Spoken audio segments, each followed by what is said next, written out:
Hello everyone, welcome to our YouTube channel study वाल education. तो आज हम करेंगे हरियाणा का रिवर सिस्टम। तो सबसे पहले हरियाणा की सबसे महत्वपूर्ण नदी यमुना। तो हरियाणा और यूपी का बॉर्डर बनाने वाली और हरियाणा की सबसे बड़ी नदी उसका नाम है यमुना नदी। यमुना नदी हरियाणा और यूपी के बॉर्डर से बहते हुए यूपी के अंदर प्रवेश कर जाती है और ये गंगा की सबसे बड़ी सहायक नदी है। यमुना नदी उत्तराखंड के बंदरपूछ जगह से निकलती है और हरियाणा में कलेसर नामक जगह में प्रवेश करती है, जो कि यमुनानगर में स्थित है। तो बंदरपूछ की चोटी यमुनोत्री ग्लेशियर से निकलने वाली यमुना नदी हरियाणा में कलेसर में प्रवेश करती है और ये 6330 मीटर ऊंचाई उत्तराखंड से निकलती है और एनसीईआरटी के अनुसार ये है 6315 मीटर हाइट बंदरपूछ की चोटी की। और ये 152 किलोमीटर पहाड़ी क्षेत्र में बहने के बाद मैदानी क्षेत्र कलेसर यमुनानगर के अंदर हरियाणा में प्रवेश करती है। ये देखिए, ये हरियाणा और यूपी का बॉर्डर बनाती है। ये हरियाणा है और ये यूपी, इन दोनों के बॉर्डर बनाते हुए यमुना नदी ऐसे निकलती है।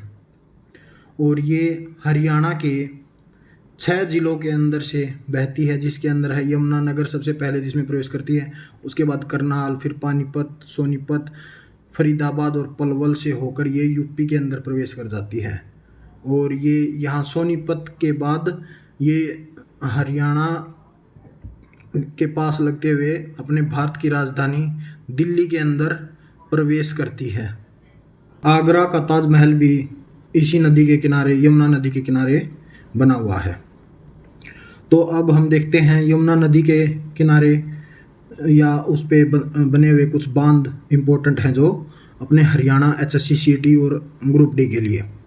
इसमें सबसे महत्वपूर्ण बांध आता है हथनीकुंड बांध या हथनीकुंड बैराज भी बोलते हैं, जो यमुनानगर में बना हुआ है। और उसके बाद है अनंगपुर बांध, जो 8वीं शताब्दी में बना था। हाइड्रोलिक ग्रेविटी बांध है जो कि फरीदाबाद के अंदर, जिसके बाद यमुना नदी यूपी के अंदर चली जाती है, वहाँ पे बना हुआ है अनंगपुर बांध फरीदाबाद के अंदर। हरियाणा में यमुना नदी कुल 320 किलोमीटर बहती है और हरियाणा व उत्तर प्रदेश के मध्य पूर्वी सीमा बनाती है। हरियाणा के पूर्व में यूपी पड़ता है, उसके बीच में हरियाणा और यूपी के बीच में ये अपनी सीमा बनाती है। सोम, पथराड़ा, बूढ़ी इसकी सहायक नदियाँ तथा बांध भी हैं। इन्हीं नाम से इन नदियों के ऊपर बने हुए बांध भी हैं। इस नदी का प्राचीन नाम कालिंदी, जो महाभारत और उसके अंदर यमुना का नाम कालिंदी था। यमुना का वर्तमान नाम खुला नाला या यम की बहन या सूर्य की पुत्री भी इस नदी को बोलते हैं। गंगा की सबसे बड़ी सहायक नदी है यमुना नदी। तो ये यमुना नदी यहाँ पे कंप्लीट होती है। अब हम करते हैं घग्गर नदी। तो हरियाणा में बहने वाली दूसरी महत्वपूर्ण नदी जो है वो घग्गर नदी है। घग्गर नदी 1927 मीटर की ऊंचाई, जो कि डागसई पहाड़ी है, हिमाचल प्रदेश है, वहाँ से निकलती है और हरियाणा में कालका नामक जगह है पंचकुला के अंदर, वहाँ से प्रवेश करती है। पंचकुला में इस नदी पर बांध बने हुए हैं डागराना, जमाला और दीवानवाला। ये इंपॉर्टेंट है, अपने एचएससी में इनके ऊपर क्वेश्चन भी आए हुए हैं पहले। और घग्गर नदी फिर ये लास्ट में हरियाणा को छोड़ते हुए जब ये राजस्थान के अंदर प्रवेश करती है तो ओटू नामक स्थान पर वीराज बांध, सिरसा जिला हरियाणा का जो आखिरी छोर है वहाँ पे वीराज बांध बना हुआ है ओटू नामक जगह पे। यह बांध रेत निर्मित बांध है। ये यहीं पर धनूर झील है, क्योंकि धनूर के आकार की झील सिरसा के अंदर है, जो इसी नदी पर बनी हुई है। नाडा साहिब गुरुद्वारा ये भी इसी नदी के किनारे है। इसी नदी को पाकिस्तान में घग्गर हाकरा नामक से जाना जाता है। ये नदी अपने यहाँ से निकल के और फिर राजस्थान में मिलके ये पाकिस्तान की ओर जाती है। लेकिन जो अभी क्या इसका गंतव्य स्थान है वो हनुमानगढ़ जिला है राजस्थान का, वहाँ पे ये ख़त्म हो जाती है, मतलब इसका पानी ख़त्म हो जाता है, आगे उससे नहीं बहती है। पहले ये घग्गर हाकरा नाम से जाना जाती थी, क्योंकि इनका ये मिलके एक नदी बनाती थी घग्गर हाकरा के नाम से। हड़प्पा कालीन शतल कालीबंगा भी इसी नदी के किनारे है। कालीबंगन जो कि राजस्थान के अंदर एक हड़प्पन साइट है, वो भी इसी नदी के किनारे है। इस नदी में सरस्वती नदी, टांगरी नदी तथा मार्कंडा नदियों का जल लेकर मिलती है। इस नदी में सरस्वती नदी जो कि अभी विलुप्त हो चुकी है, वो भी इसी नदी के अंदर टांगरी और मार्कंडा के साथ प्रवेश करती है, यानी इसकी सहायक नदियाँ थी। टांगरा और मार्कंडा तो अभी भी हैं, लेकिन सरस्वती नदी अभी विलुप्त हो चुकी है। यह हरियाणा की प्रमुख मौसमी नदी है। जो यमुना थी वो 12मासी नदी थी, यानी उस पर मौसम का कोई इफेक्ट नहीं था, वो 12 महीने बहती रहती है, क्योंकि वो यमुनोत्री ग्लेशियर से आती है। लेकिन जो घग्गर नदी है ये मौसमी नदी है, जब बरसात होती है तभी ये अपना जो सही बहाव है वो दिखाती है। तो अब इससे आगे है हम करेंगे मार्कंडा नदी। मार्कंडा नदी भी हरियाणा की एक महत्वपूर्ण नदी है। ये पंचकुला या अंबाला से हरियाणा में प्रवेश करते हुए कुरुक्षेत्र, कैथल होते हुए फिर पंजाब के अंदर और सिरसा ऐसे बहती है, और ये मार्कंडा नदी घग्गर नदी के अंदर अपना जल डालती है, और ये फिर वहाँ से इसकी सहायक नदी हो जाती है घग्गर नदी की। यह नदी हिमाचल प्रदेश के धरतीधर के दक्षिणी पश्चिम ढाल से निकलती है। हरियाणा में यह नदी काला अंबाला में प्रवेश करती है। इस नदी का पूरा नाम अरुणा है। तो जो है अपनी मार्कंडा, इसका पुराना नाम अरुणा है। मार्कंडा की सहायक नदी टांगरी नदी है। टांगरी नदी मार्कंडा में अपना जल डालती है, और फिर मार्कंडा घग्गर में अपना जल डालती है। तो इस प्रकार ये इनकी आपस में सहायक नदी है। सनीसा नामक झील में यह मार्कंडा नदी सरस्वती नदी में भी मिलती है, जो कि अभी विलुप्त हो चुकी है, लेकिन ऐसा बोला जाता है कि पहले ये इसमें मिलती थी। अंबाला नगर मार्कंडा नदी के पूर्व दिशा के अंदर स्थित है। यह भी एक घग्गर की तरह ही मौसमी नदी है।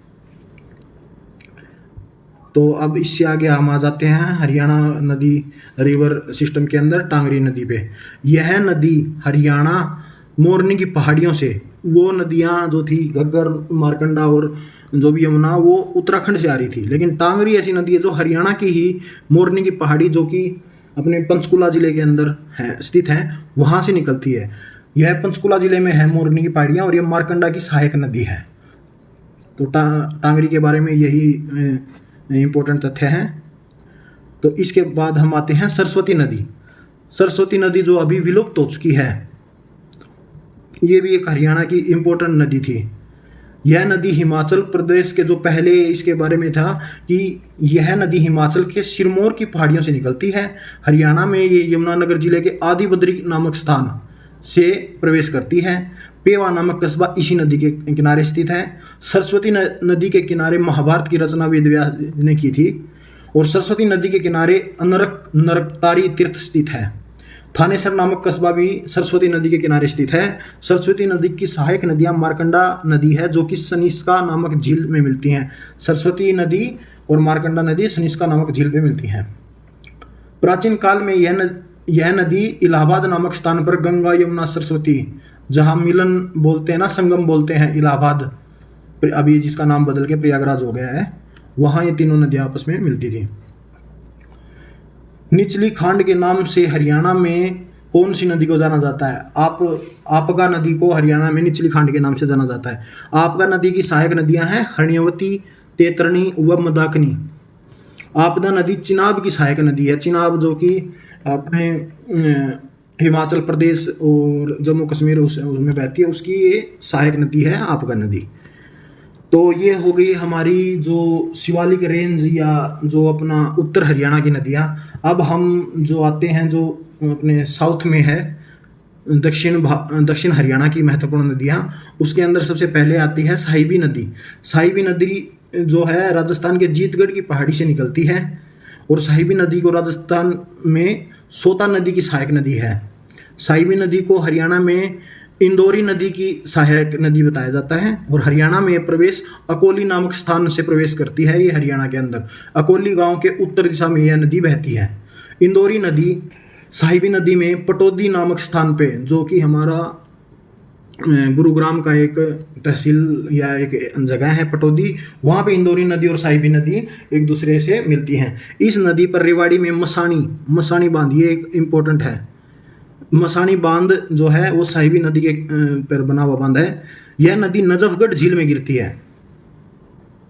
साहिबी नदी, तो साहिबी नदी के बारे में आपने सब इम्पोर्टेंट क्वेश्चन देख लिए हैं। अब आते हैं हम दूसरी जो महत्वपूर्ण नदी है अपने दक्षिण हरियाणा की, उसमें आती है दो नदी। ये हरियाणा में मात्र 50 किलोमीटर बहती है, सिर्फ और सिर्फ 50 किलोमीटर बहती है। यह नदी नीम का थाना, निमराना राजस्थान से निकलती है, वह इसको नीम का थाना भी बोलते हैं। तथा हरियाणा में यह नदी दोस्तापुर तथा बधांती नामक गांव से प्रवेश करती है। हरियाणा में दोस्तापुर व बधांती गांव नारनौल महेंद्रगढ़ बोलते हैं, से लगभग 29 किलोमीटर दूर है। महेंद्रगढ़ जिला हो गया जिसको मुख्यालय नारनौल में है, ये लगभग 29 किलोमीटर दूर स्थित है जहाँ से ये नदी हरियाणा में प्रवेश करती है। तो अब आ गई हमारे हरियाणा की इंपॉर्टेंट नदियों में सबसे लास्ट इंदौरी नदी। मेवात की पहाड़ियों के इंदौर नामक स्थान से निकलती है, इसलिए इसका नाम इंदौरी नदी है। इंदौरी नदी पटौदी नामक स्थान पर साहिबी नदी से, ये हमने पहले भी डिस्कस किया था कि इंदौरी नदी और साहिबी नदी ये पटौदी जो गुरुग्राम में स्थित है वहाँ पे मिलती है। तो थैंक यू दोस्तों, ये आज हमने पूरा हरियाणा की रिवर सिस्टम पूरा डिस्कस कर लिया है। तो इससे रिलेटेड कोई भी आपको क्वेरी या कुछ भी क्वेश्चन हो तो ज़रूर कमेंट करें, आपका क्वेरी का आंसर ज़रूर दिया जाएगा। धन्यवाद। हमारे चैनल स्टडी वाल को ज़रूर से ज़रूर सब्सक्राइब, लाइक, शेयर करें। स्टडी वाल एजुकेशन।